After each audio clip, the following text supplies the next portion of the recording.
เอามาเปิดภาพที่บ้านน้องบ้องพี่น้องเนาะอ่าบาตูนก็ออกมาแต่บ้านน้องกระเดยพี่น้องเนาะไปอัปเดตบ้านน้องกระเดยเพราะว่ามื้อนี้เป็นมื้อแรกทางทีมงานสร้างเพิ่นมาเริ่มเฮ็ดพี่น้องเนาะอ่าออกมาแต่หันก็มาหาน้องบ้องเพราะว่ามีเกินว่ามีแนวสิให้หรือว่ามีหยังสิให้น้องบ้องพี่น้องเอ้ยก็คือมีแนวสิให้ทางครอบครัวน้องบ้องเลย แต่บ่ฮู้ว่าน้องบองเพิ่นสิอยู่หรือบ่พี่น้องเนาะโอเคก่อนสิเข้าไปหาน้องก็กราบทักทายสบายดีเด้อสบายดีพ่อแม่พี่น้องหมดสุขุสุขคนเนาะก็ยินดีต้อนรับซองเบาตูนชาแนลเช่นเก่าเช่นเคยพี่น้องเอ้ยเนาะอ่าจังใดก็อย่าลืมฝากกดไลค์กดติดตามนะเด้อพี่น้องเอ้ยไปหาทางน้องบองเพิ่นเลยอ๋อเบิ่งทรงก็สิบ่มีไผอยู่ดอกพี่น้องเอ้ยคือจังว่าเงียบเงาๆงอยๆอยู่พี่น้องเนาะอืมนี่ แต่คนเดียวหันน้องบวนไปหน่อยน้องบวนเพิ่นทูคันใดพี่น้องเนาะอะโธ่อ่าอยู่ก็อยู่คนขี้อายคนเว้าบ่เป็นอีกพี่น้องเนาะจักสิถามแนวใดบาดนี่อืพี่น้องเอ้ยจักสิถามน้องเพิ่นว่าแนวใดบาดนี้เนาะน้องก็เป็นคนขี้อายแดนี่อาให้น้องเพิ่นเฮ็ดเวียกก่อนพี่น้องแล้วสิถามอาเบิ่งทรงน้องบองก็สิบ่อยู่พี่น้องเอ้ยเนาะไป ให้น้องเพิ่นเฮ็ดเวียกก่อนพี่น้องเนาะอ่าอันนี้ก็คือทรายพี่น้องเนาะทางน้องวันศรีเพิ่นไปซื้อมานั่นแต่มันเหลืออยู่มันก็เก็บไว้แฮ่ก็ยังเหลือหน่อยหนึงอืมถ้าน้องเพิ่นมีงบน้องบองเพิ่นมีงบก็เทพื้นเลยทรายอันนี้เทส่ำใดส่ำหนึ่งก็ได้พี่น้องเอ้ยส่ำแบบมันจับอันบ่ให้ขี้ฝุ่นมันจับฟืนว่าซั่นซะอืมเอ้า ไปเบิ่งกันบอนที่เบาตูนบอกให้น้องวันซีเพิ่นขุดอยู่ไสโอ้เพิ่นขุดอยู่นี่พี่น้องเอ้ยนี่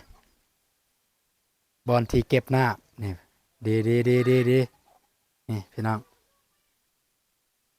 บอนที่อาบมาแต่เทิงมันไหลมาแต่เทิงอ่านี่น้องวันซีเป็นสร้างได้พี่น้องเอ้ยนี่มาใส่นี่มันก็ไหลใส่นี่เลยอ่านี่ท่อนี่มันมันออกแต่ห้องน้ำพี่น้องเอ้ยมันออกแต่ห้องน้ำเวลาล้างห้องน้ำห้องขับถ่ายว่าซั่นซะ บอนที่อ่าพื้นมันเวลาล้างพื้นมันจะออกตามนี้พี่น้องเนาะนี่มันก็ไหลมาพี่จะบ่ได้เปียกบอนนั้นอ่าดีตามที่ประตูนเว้าอันแหละเพิ่นเฮ็ดพี่น้องเอ้ยนี่ประตูนสิมาเฮ็ดให้ก็บ่ทันพี่น้องให้น้องเพิ่นเฮ็ดซะน้องเพิ่นทันพี่น้องเอ้ยนี่อันนี้ก็ของน้องบองเพิ่นจักแม่นอิหยังแนวนี้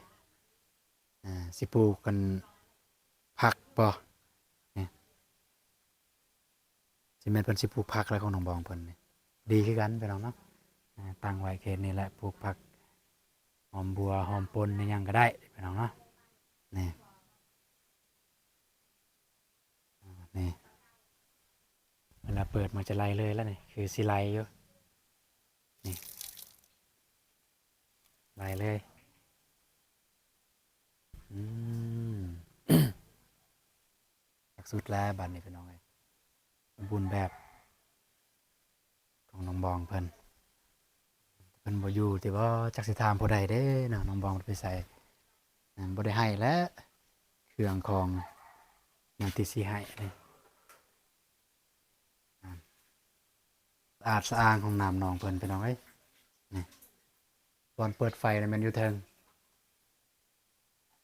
คันมีเงินเนี่ยซื้อสีมาทาก็งามคือกันให้งามอีกแบบหนึ่งอีกซื้อสีมาทาเอ้าพี่น้องเอ้ยคอมเมนต์เลยอ่าถ้าเบาตูนมีเงินเลยให้เบาตูนซื้อสีหยังมาระบายใส่มาทาใส่ห้องน้ำน้องบองต้องเบิ่งจากสีประตูห้องน้ำแล้วก็สีนอกสีในให้ทาสีแบบใดพี่น้องเอ้ยคอมเมนต์มาเลยอ่าอ่าสะอาดบาดนี้ น้องๆเพิ่นนี่อันนี้จะปล่อยไว้จังซี่เลยมันจะบ่เปลืองพี่น้องเนาะอ่าคันปล่อยไว้ประมาณนี้เลยมันจะบ่เปลืองน้ำมันไหลแบบทีละน้อยเบิดมื้อเบิดคืนเบิดเว้นมันจะบ่เปลืองคันเปิดบัดเดียวเลยมันจะกงเตอร์มันจะไปไวสะอาดบัดนี้ห้องน้ำน้องเพิ่นนี่เพิ่น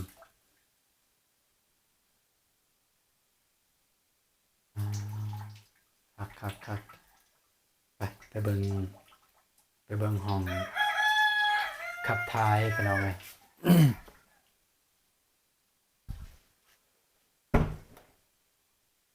ไปเบิ่งห้องขับถ่ายโอ้ห้องขับถ่ายมันคือเปื้อนแท้น้องบองอืมล้างบ่ออกพี่น้องเอ้ยออกเยอะน้องบวนและอยู่เฮือนน้องบวนเป็นคนล้างละบัดนี้อันนี้ตัวประตูนเว้าเนาะพี่น้องเอ้ยแบบนี้ถึกแล้วน้องวันสีน้องเพิ่นเฮ็ดถึกแล้วตัวนี้พี่น้องเอ้ยเพิ่นอยากล้างอ่างอันนี้เนาะอยากล้างอ่างนี่ก็ปล่อยนี่มีนี่ น้ำตัวนี้มันจะไหลมันจะออกไปพุ่นเลยมันจะออกไปพุ่นเลยมันจะบ่เปื้อนเลยห้องน้ำน้องบองนี่น้ำที่ไหลออกไปนอกมันจะบ่เปื้อนนี่รู้สึกว่ามันจะค้างโพดน้องวันสีเฮ็ดอันนี้นี่นะอืมโพดหมดแล้วนี่ก็ เฮ็ดหัวและน้องบองเพิ่นน้องวันสีเฮ็ดหัวออมไว้เลยเฮ็ดหัวออมบ้านเลยสบายบาดนี้คิดภาพสมัยแต่เก่าเนี่ยโอ้ยสมัยทีมงานเฮามาใหม่ๆเงินหลังนี้แหละอ่าก็อยู่เทิงนี่แต่ถ้าคันน้องมีงบต่อไปในต่อหน้าจากนี้ไปพี่น้องเอ้ยถ้าน้องบองเพิ่นมีงบครอบครัวน้องเพิ่นมีงบเพิ่นก็ยังสามารถเฮ็ดห้องครัวได้แต่ยังไปเป็นห้องเรือนดินเลยหรือว่าเป็นเรือนนี่แหละเรือนแบบนี้พี่น้องเอ้ยเรือนแบบห้องน้ำนี่เลยก็ยังสามารถเฮ็ดได้พี่น้องเนาะก็เฮ็ดอยู่บนนี้เลยอ่าแล้วว่าสิเอิ้นว่าจังไดเนาะก่อต่อแต่ห้องน้ำมันเลยก็ได้ก่อต่อจากห้องน้ำมาพีเลยก็ได้นี่มันเฮ็ดให้มีบ่อนว่างบ่อนนั้นบ่อนว่างก็ได้ปลูกผักเก่าพี่น้องเนาะเฮ็ดแบบนี้เลยพี่น้องเนาะเรือนครัวมุ่งมานี่เลย แต่ว่าอ่แต่ว่าเรือนครัวอยากเอาแอมมุงแบบนี้มุงฮอดนี้แต่ว่าแอมฮอดจำเพเลยสมมุติอะนะสมมุติน้องเพิ่นมีงบอ่าฮอดเซานี่เลยมานี่เฮ็ดให้กว้างแน่บานนี้แล้วเราท่าเบิ่งต่อไปพี่น้องเนาะอ่านะไปเบิ่งน้องบวนเดี๋ยวสิถามน้องบวนเพิ่นสิตอบได้หรือบ่พี่น้องเนาะสิถามน้องบองไปไสน้องวันสีไปไสคือบ่เห็นอยู่เฮือนพี่น้องเอ้ยอืมนี่ อยู่เฮือนก็เฮ็ดเวียกได้พี่น้องเอ้ยที่จริงนี่น้องบ้วนเนี่ยเพิ่นก็เฮ็ดเวียกคือกันพี่น้องเอ้ยตามที่บ่าวตูนเห็นนะเป็นงานที่เฮาเคยมาถ่ายต่างแต่ว่าเฮาบ่ได้อัปเดตซื่อๆตอนน้องเพิ่นเฮ็ดเวียกเฮ็ดงานยกเพิ่นเฮ็ดเวียกก็คืออยู่ในเรือนครัวก็เพิ่นล้างถ้วยล้างบวงช่วยน้องบ้องได้เพิ่นปัดกวาดเรือนซ่านพี่น้องก็จังซี่แหละน้องเพิ่นไปเฮ็ดเวียกอยู่นอกบ่ได้คนแบบคือเกินว่าบ่สบายจังซี่นะไปนอกบ่ได้ก็อยู่เฮือนแต่อยู่เฮือนน้องเพิ่นก็เฮ็ดนะพี่น้องเอ้ยแต่มันก็เทินพี่น้องเนาะอ่าคนอยู่บ่ครบมาแต่ตอนแรงบ่ตูนก็ว่าสิมาใหม่บัดน้องบองน้องวันซีเพิ่นมาแต่หัวแต่สวนเพิ่นแหละอ่าเพิ่นไปสวนบ่แล้วก็ไปรับจ้างก็บ่ฮู้บ่ตูนก็บ่ได้โทรหาพี่น้องเอ้ยคิดว่าน้องเพิ่นอยู่บ้านลืมไปว่ายามนี้เป็นยามกาแฟน่าจะไปเก็บกาแฟบ่อืมคือบ่เอาไปรถทู่น้องเบือนคือบ่เอาไปรถทู่เอาจับเบิ่งอันนี้คีบใส่เสื้อก็ได้ เก็บใส่เสื้อเด้ออืมอืมเป็นจังใดใครแน่แล้วบ่เจ็บเป็นยังคือเก่าบ่ยัง พยายามเฮ็ดจังซี่ก็สำออกกำลังกายคือกันนั่นแหละพยายามไปอยู่แต่เฮือนครัวเด้อมันมีแต่ควันอยู่หั่นอืมคือเจ้าเฮ็ดบ่ได้เจ้าก็บ่ต้องเฮ็ดเจ้าก็อยู่นอกจังซี่แหละบ่อนที่อากาศมันปลอดโปร่งจังซี่บ่อนที่บ่มีควันบ่มีฝุ่นอ่าไปน้องเอ้ยอันนั้นน้องบองไปไสน้องบองฮู้บ่ ไปส่วนเราไปส่วน แม่น เราไปส่วนพวกเจ้าเองบ่หรือว่าไปรับจ้าง ไปส่วน อ๋อกับน้องวันสี่บ่แม่นนะ ไปเสียหญ้าบ่แล้วว่าไปเก็บกาแฟเดี๋ยวนี้เสียหญ้าคือว่าได้ยินเมื่อกี้ได้ยินพ่อบ้านเว้าว่าอ่าดินส่วนผู้ใดที่แบบมันอยู่เบื้องนั้นมันถูกเขาเอาอันบ่ฮู้ว่าภายโครงการนี่แหละผู้เจ้าบ่ได้ถูกบ่อยู่หูมันนะ น่ะตอนแรกเพิ่นมาบ่แล้วว่าเพิ่นมาไว้น้องบองน่ะ 5 โมงเพิ่นมา 5 โมงบ่แม่น โอ้5 โมงมันก็พุ่นแล้วไปน้องเพิ่นก็เฮ็ดเวียกเฮ็ดงานไปน้องเนาะนี่มันก็มีเวียกกันแล้วเพิ่นอยู่เฮือนเพิ่นก็เฮ็ดเวียกของเพิ่นอยู่เฮือนเพิ่นก็ถูเฮือนถูซานเพิ่นก็ช่วยกันอนามัยอันนี้มันบ่แม่นเบาตูนบ่แม่นเบาตูนให้เพิ่นเฮ็ดเลยนี่แหละพี่น้องเอ้ยเบาตูนมาแล้วเบาตูนสิบ่ทายแล้วเด้อทีนี้ตอนแรกเบาตูนมาแล้วมันสิเงียบแบบบ่เห็นมีไผนะบ่เห็นมีไผก็ได้เห็นพ่อบ้านเพิ่นย่างมาเพิ่นก็เลยลงมาพ่อบ้านว่าบ่มีไผพ่อบ้านผู้ที่เฮ็ดห้องน้ำนี่พี่น้องเนาะพ่อบ้านเพิ่นว่าบ่มีไผเอา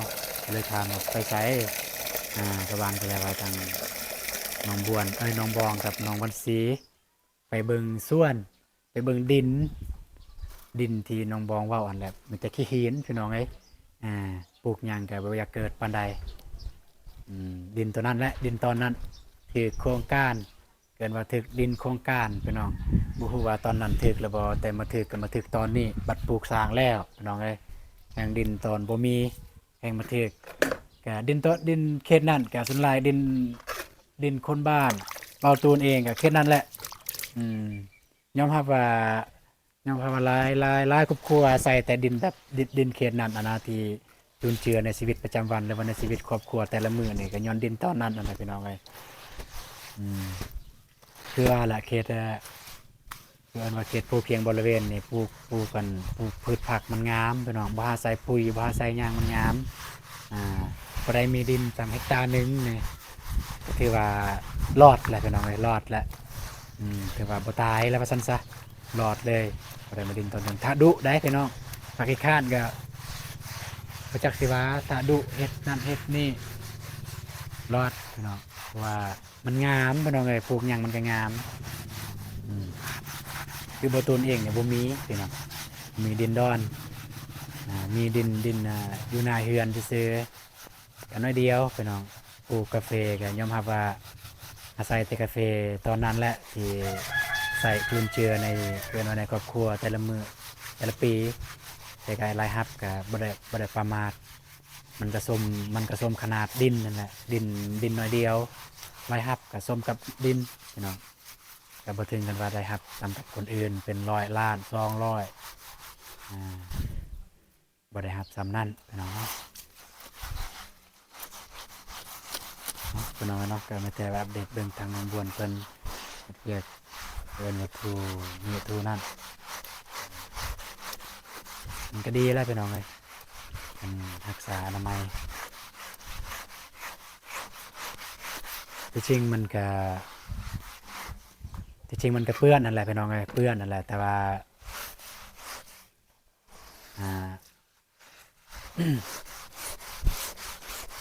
นี่คือจังซี่อยู่บนนี่มันก็เปื้อนนั่นแหละมันก็ขึ้นกับคนดุอยากรักษาอนามัยก็รักษา ว่าใส่กะโหลนั่นนี่เห็นเหยียบหน่อยหนึงมันก็เห็นเลยเปื้อนพี่น้องเอ้ยเหยียบหน่อยหนึงเปื้อนเลยใส่กะโหลยามนี้โดยเฉพาะยามนี้พุ่นยามแรงพุ่นแค่แหน่ยามแรงจะบ่ได้ล้างอันดนเอาผ้าแห้งเซ็ตก็ออกเบิดแล้วพี่น้องเอ้ยแต่ว่ายามนี้นี่ยาม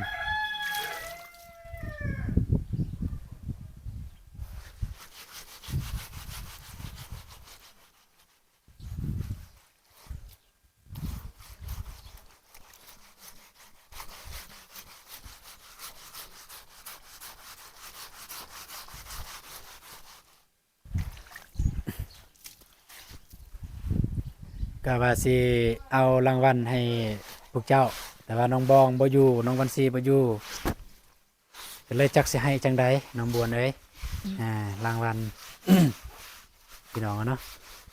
บ่ได้ให้ซ้ำไปไสอืม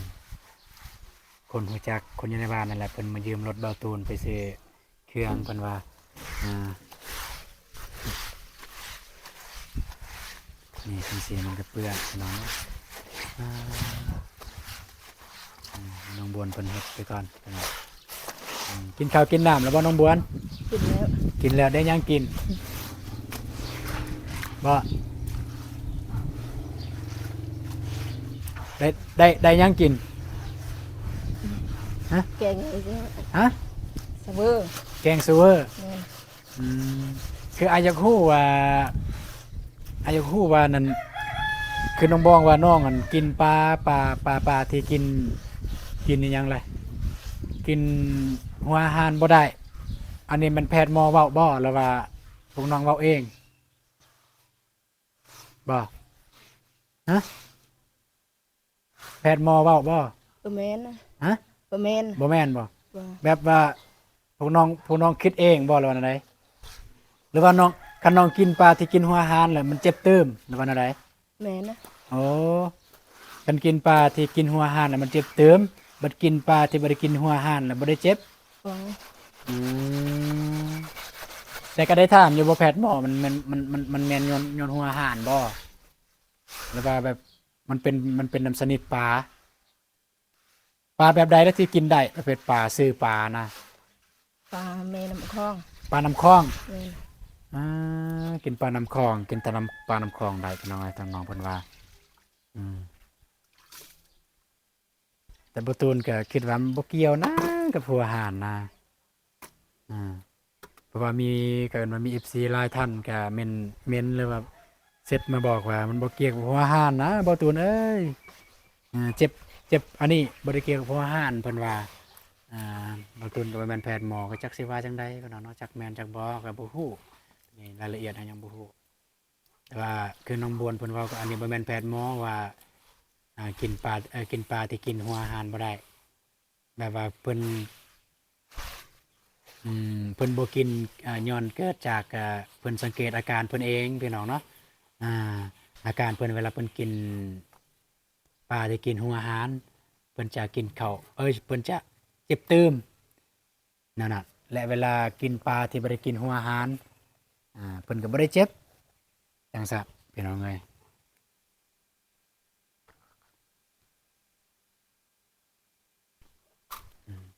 น้องบน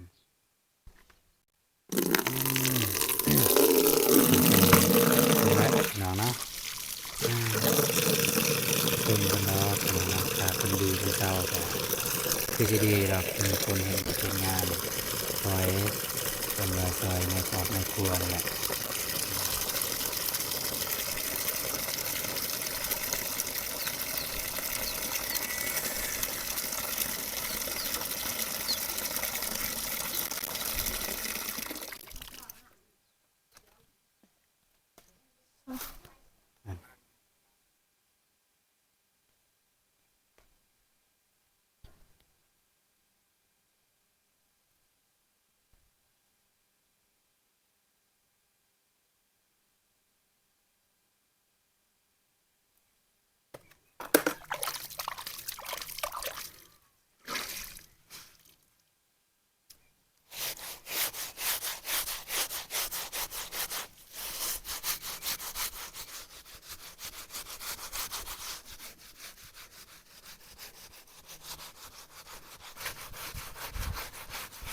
ปกตินี่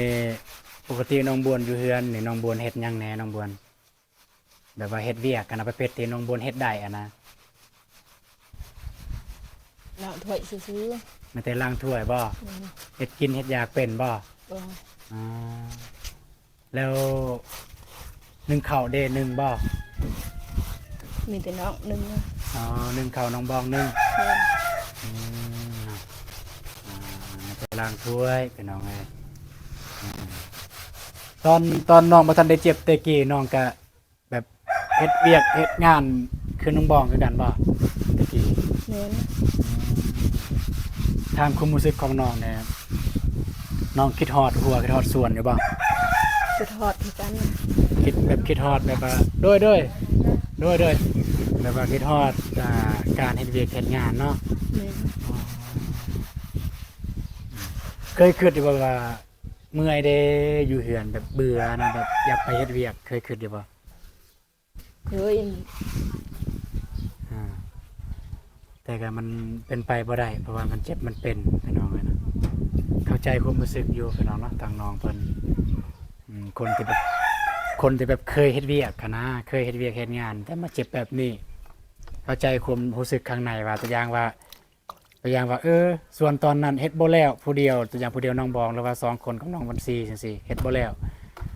ความรู้สึกประมาณว่าอยากไปเฮ็ดเด้ให้มันแล้วไวค่ะถ้าเฮ็ดหลายคนสิแล้วไวความรู้สึกประมาณนั้นพี่น้องเนาะสำหรับน้องบวนเพิ่นโอเคก็สิบ่รบกวนน้องละก็สิได้กลับน้องบองเพิ่นก็บ่อยู่นี่น้องเสร็จก็เสร็จข้างนี่เลยนี่เด้อนี่มันนี่เปื้อนเสร็จเลยเพราะมันไล่มาแต่เทิงถ้าเฮ็ดเวียกหนักบ่ได้ก็บ่ต้องเฮ็ดมันสิกระทบกระเทือนแห่งเจ็บมดลูกกันนะพี่น้องเนาะทางน้องเพิ่นก็เจ็บมดลูกยกของหนักก็มันคือแบบแห่งสิเจ็บเติมน้องบวนเพิ่นนั่นแหละ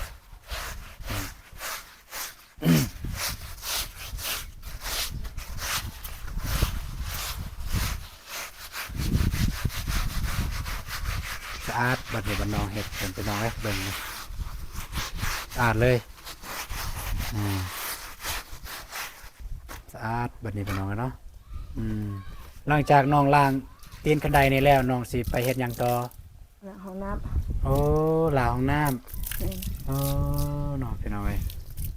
ล้างห้องน้ำแม่นบ่ตุนบอกคือตุนบอกเมื่อกี้นี่แหละคิดว่าคือผู้ใดอยู่เฮือนนะผู้ใดอยู่เฮือนก็เฮ็ดเวียกเฮือนผู้ใดไปสวนก็คือไปเฮ็ดเวียกอยู่สวน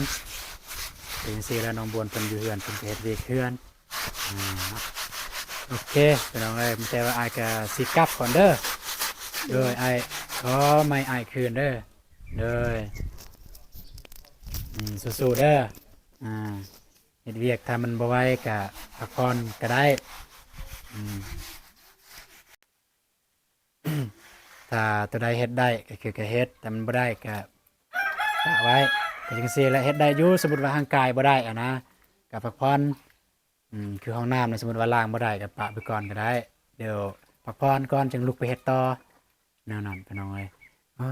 นะโอเคพี่น้องเนาะก็ประมาณนี้แหละพี่น้องเนาะบ่าวตูนก็สิว่าสิมาหาน้องบองน้องวันศรีเพราะว่าจังใดน้องบวนเพิ่นก็อยู่เฮือนอยู่แล้วเนาะบ่าวตูนก็เลยสิคิดว่าสิมาหา2คนหั่นแล้วก็เพราะว่าบ่าวตูนมีหยังสิให้ทั้ง3เพิ่นนะทั้ง3คนมีแนวสิให้กันว่ารางวัลซั่นดอกแล้วซึ่งบ่าวตูนสิให้หยังก็บ่าวตูนยังทันได้บอกเทื่อแต่ว่ารอท่าติดตามเบิ่งคลิปต่อไปพี่น้องเอ้ยบางเทื่อก็ตอนแรงบ่รอท่าทางน้องบองกับน้องสีเพิ่นมาแต่เวียกคันตอนแรงบ่ทันบางเทื่อก็มื้ออื่นพี่น้องเนาะโอเคสำหรับคลิปนี้บ่าวตูนก็สิขอจบคลิปเพียงเท่านี้แต่ว่าเจอกันในคลิปต่อไปคลิปนี้บ่าวตูนขอกล่าวคำว่าสบายดีเด้อ